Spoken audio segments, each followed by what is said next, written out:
कौन कहता है आसमान में सुराख नहीं होता, एक पत्थर तो तबीयत से उछालो यारो। इस कहावत के चरितार्थ करने वाले लोग बहुत कम होते हैं, लेकिन असंभव असंभव करने का आज भी कुछ लोग हमारे आसपास हैं, जो इस समाज के लिए प्रेरणा का स्रोत है। ऐसे ही एक व्यक्ति का नाम आर.के. त्रिपाठी है। वह रानीगंज के श्री गुरु नानक विद्यालय के प्रधान शिक्षक है। आर.के. त्रिपाठी का जन्म 2 जून 1968 को उत्तर प्रदेश के देवरिया में हुआ था। भले ही उनका जन्म एक संभ्रांत ब्राह्मण परिवार में हुआ, लेकिन उनका बचपन काफी मुश्किलों में बीता। उनके पिता पश्चिम बंगाल में एक जूट मिल में कर्मचारी थे। सिर्फ 10 साल की आयु में आर.के. त्रिपाठी अपने पिता के साथ रहने के लिए नैहाटी आ गए। यहाँ उनका एक सरकारी स्कूल में कक्षा 5 में दाखिला हो गया। उनकी मां देवरिया में ही रह गई। इस तरह से वह अपने पिताजी के साथ नैहाटी में रहकर पढ़ाई करने लगे, क्योंकि उनके पिता एक जूट मिल में कर्मचारी थे। इसलिए आर्थिक तंगी हमेशा रहे, लेकिन उनके पिता ने कभी बचपन में उनका इसका एहसास होने नहीं दिया और उधार लेकर भी आर.के. त्रिपाठी की पढ़ाई लिखाई का सारा इंतजाम किया। वह बचपन में पढ़ाई में बहुत ज्यादा मेधावी नहीं थे, लेकिन उन्हें परिश्रम करने की जबरदस्त काबिलियत थी और अपने इसी परिश्रम के बल पर उन्होंने 1995 तक M.Com, B.Ed, M.A. इंग्लिश की डिग्रियां प्राप्त कर ली। इसके बाद 1997 में उन्हें एक प्राइवेट स्कूल में नौकरी मिली।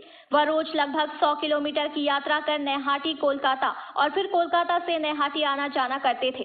2012 में सरकारी स्कूल में प्रिंसिपल पद की नियुक्ति निकली।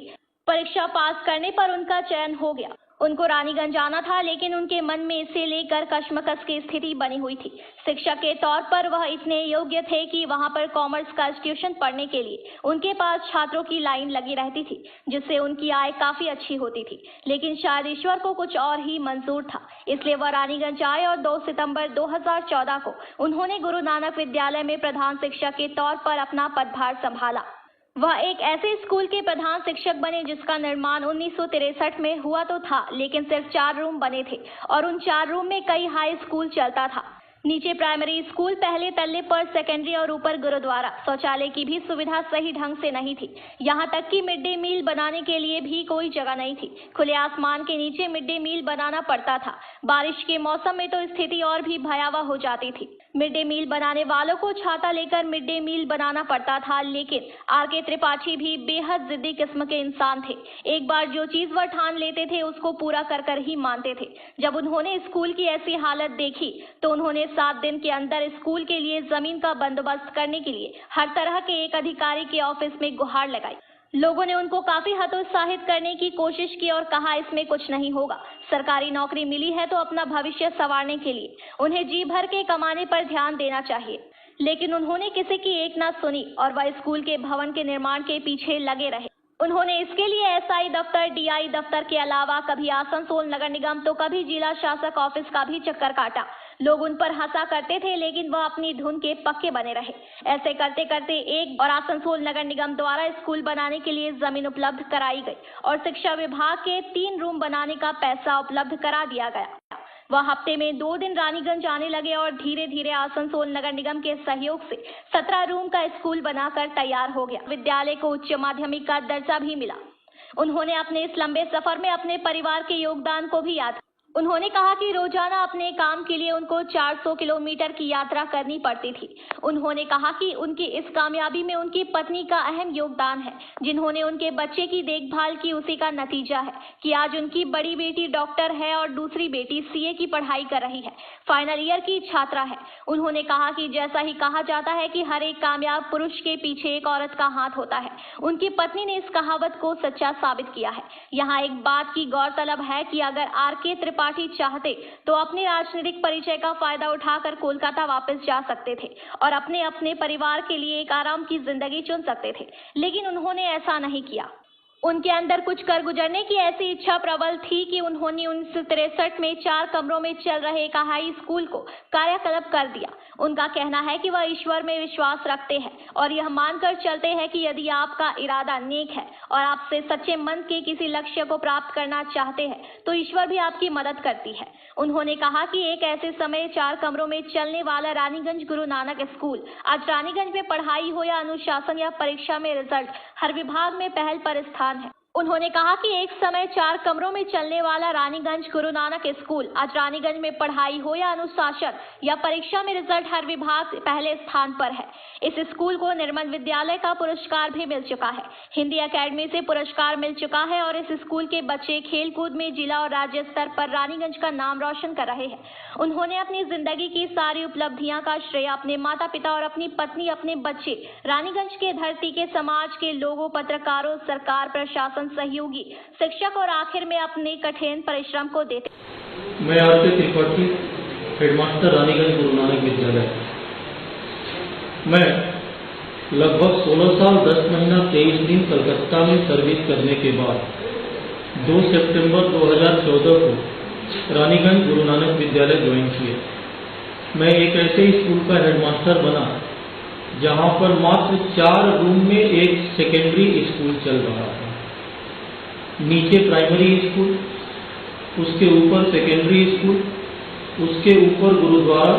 केवल एक गेट से ही बच्चों का आना जाना, पठन पाठन, मिड डे मील, सारी क्रियाकलाप उसी में संपन्न होता है। जगह की तो इतनी कमी थी कि खुले आसमान के नीचे मिड डे मील बनाना पड़ता था।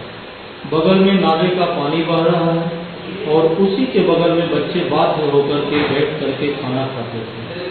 दुर्दशा तब होती थी या दुर्दशा का रूप असली देखने को तब मिलता था जब बरसात के समय में भयंकर बरसात हो रही है और खाना बनाने वाली कुक कम हेल्पर जो है वह छाता लगा करके खाना बना रही है। एक तरफ तो सरकार का आदेश था कि साफ सफाई के साथ खाना बनना चाहिए और एक तरफ जगह की कमी। किस तरह से मैं इसको एडजस्ट करता था यह मैं ही जानता हूँ। 2014 में मैं ज्वाइन किया। ज्वाइन करने के 7 दिन बाद से ही मेरा प्रयास चालू हुआ कि स्कूल को जैसे भी हो किसी एक जगह पर हमको शिफ्ट करना। लगभग 6 साल के कंटिन्यूअस प्रयास के बाद 2018 में आसनसोल म्यूनिसिपल कॉर्पोरेशन के द्वारा हमको जो है राम बगान पानी टंकी के पास एक जमीन अलॉट किया गया। इसके बाद विद्यालय के विकास के लिए मैं शिक्षा विभाग से SI of school, DI of school, even मैं काली घाट तक भी विद्यालय के लिए फंड मांगने पहुंच गया। वहां जाकर के मैंने अप्रोच किया और सरकार की तरफ से 3 रूम को बनवाने के लिए हमको जो है पैसा मिला। एक तरफ आसनसोल म्यूनिसिपल कॉर्पोरेशन से जमीन मिली, सरकार के द्वारा 3 रूम बनाने का जो है पैसा मिला और सबसे बड़ी बात यह है कि रानीगंज के पूंजीपति जो हैं, व्यवसायी जो हैं, बनिया वर्ग के जो लोग हैं वे हमारे साथ आए और उन लोगों ने मुझे कहा कि आप जो है सर स्कूल को बनवाइए, पैसे की कोई कमी नहीं होगी। 2020 में स्कूल बनना शुरू हुआ। सरकार की तरफ से केवल 3 रूम बनाने का पैसा मिला। आसनसोल म्यूनिसिपल कॉर्पोरेशन के देखरेख में ही बिल्डिंग का निर्माण चल रहा था। 3 रूम का निर्माण, 3 रूम सरकार बनवा दी, 3 रूम आसनसोल म्यूनिसिपल कॉर्पोरेशन बनवा दिया। सामने आए ओम प्रकाश बाजोड़िया जी, सुरेंद्र सिंह जी, जिन्होंने 2 रूम को बनवा दिया। इसके बाद रूम को बनवाने का एक तरह से बीड़ा जो है रानीगंज के ही हमारे ललित भैया, ललित झुंझुनवाला जी ने उठा दिया। विद्यालय के शिक्षक पुरुषोत्तम गुप्ता और ललित झुंझुनवाला जी के सहयोग से हम यहाँ के कई पूंजीपतियों के दरवाजे पर गए थे। श्री गलेडीवाल जी ने 1 रूम बनवा दिया। श्री ललित झुंझुनवाला जी ने अपने पिताजी के यादगार में 1 रूम बनवा दिया और बाजार से लगभग 50 लाख रुपए का चंदा, इसमें एक भी लेकिन कैश नहीं है, सब मटेरियल के रूप में हमने इकट्ठा किया और आज विद्यालय के पास 23 रूम है।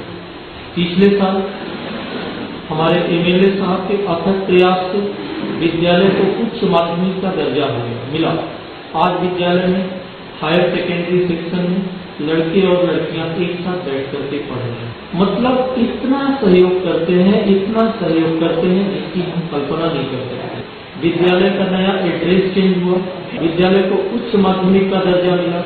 हमारे शिक्षकों के प्रयास से हमारा 100% रिजल्ट होता है। 2022 में स्वच्छता के लिए पश्चिम बंगाल सरकार के द्वारा विद्यालय को निर्मल विद्यालय का पुरस्कार मिला। 2021 में हिंदी अकादमी के द्वारा आयोजित कार्यक्रम में विद्यालय को निबंध प्रतियोगिता में प्रथम स्थान मिला। हमारे विद्यालय के छात्र डिस्ट्रिक्ट लेवल के बहुत सारे प्रतियोगिताओं में भाग लेते हैं और मुझे खुशी है यह कहते हुए कि पिछले बार पश्चिम बंगाल के बर्धमान जिले से जो वॉलीबॉल की टीम सेलेक्ट हुई थी उसमें हमारे विद्यालय के 4 छात्रों को स्थान मिला था और ये चारों छात्र जो है नेताजी इंडोर स्टेडियम युवा भारती क्रीड़ा प्रतियोगिता स्टेडियम में भाग लेने के लिए पहुंचे थे और फाइनल तक हमारे छात्र पहुंचे थे। कबड्डी की प्रतियोगिता हो, खो खो की प्रतियोगिता हो या पश्चिम जिला स्तर के किसी भी प्रतियोगिता में हमारे छात्र जो है बढ़ चढ़ करके भाग लेते हैं और अपना पुरस्कार भी प्राप्त करते हैं। और बता दें कि हमारा विद्यालय डिसिप्लिन के मामले में, हमारा विद्यालय रिजल्ट के मामले में, हमारा विद्यालय पठन पाठन के मामला में गर्व के साथ कह सकते हैं कि आज रानीगंज पहले स्थान पर है। आज रानीगंज के जितने भी अभिभावक हैं इस विद्यालय में एडमिशन कराने का प्रयास करते हैं, उनके मन में यह बात है कि इस